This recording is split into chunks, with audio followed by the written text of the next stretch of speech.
This lady came in complaining of a brake noise. Well, we found that there is no wheel bearing at all left. If I wanted to, I could rip this wheel off. She needs ball joints, upper and lowers, obviously, like any Ford. Brake pads, because that's been metal on metal for some time. There's no rotor going on there. And come on to the back.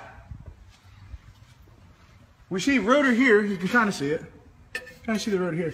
You come to this side. This is the rotor. This is all that's left of the rotor. Come to the other side, because you probably don't believe me. And that's all that's left. Nothing.